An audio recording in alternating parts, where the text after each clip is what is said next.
2021 വരെ ശാന്തമായി ഒഴുകിയിരുന്ന ഒരു നദിയായിരുന്നു സീറോ മലബാർ സഭ. നയിച്ച എത്രയോ വിശുദ്ധന്മാരുണ്ടായിരുന്നു. ആലഞ്ചേരി പിതാവ് വന്നതിന് ശേഷമല്ലേ ഈ സഭയിൽ പ്രശ്നങ്ങളുണ്ടായത്.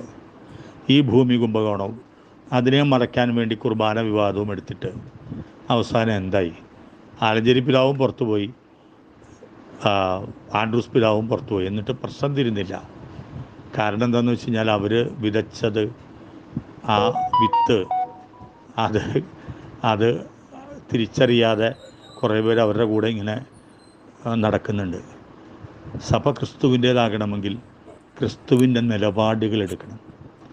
ക്രിസ്തുവിൻ്റെ നിലപാടുകൾക്ക് വിരുദ്ധമായി എപ്പോഴൊക്കെ സഭ എടുത്തിട്ടുണ്ടോ അവിടെയൊക്കെ ക്രിസ്തുവിൻ്റെ നിലപാടെടുക്കണമെന്ന് പറഞ്ഞു വന്ന ചില പ്രവാചകന്മാർ സഭയിലുണ്ടായിട്ടുണ്ട്. അതുകൊണ്ടാണ് സഭ നിലനിന്നത്.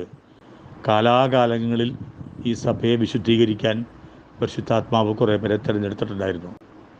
മാർപ്പാപ്പമാരുടെ തെറ്റ് ചൂണ്ടിക്കാണിക്കുകയും അവരെ ഈ സഭയെ വിശുദ്ധീകരിക്കാനായിട്ട് തിരഞ്ഞെടുത്ത പലരും ഉണ്ടായിരുന്നു. അതുകൊണ്ടാണ് സഭ ഇന്ന് നിലനിൽക്കുന്നത്. ഞാൻ ഉറച്ചു വിശ്വസിക്കുന്നു, സീറോ മലബാർ സഭയ്ക്ക് പറ്റിയ ജീർണതയെ അതിനെ പ്രതിരോധിക്കാൻ പരിശുദ്ധാത്മാവ് തിരഞ്ഞെടുത്തിരിക്കുന്ന ഒരു അജഗണമാണ്, ഒരു ചെറിയ അജഗണമാണ് എറണാകുളം അങ്കമാലി അതിരൂപതയിലെ വിശ്വാസികളുമായിരിക്കും. ബൈബിളിൽ പറയുന്ന പോലെ ഒരു ചെറിയ അജഗണം. ആ അജഗണത്തിന് വിജയിക്കാതിരിക്കാൻ കഴിയില്ല. കാരണം ക്രിസ്തു തോൽക്കാൻ കഴിയില്ല. അത്ര തന്നെ.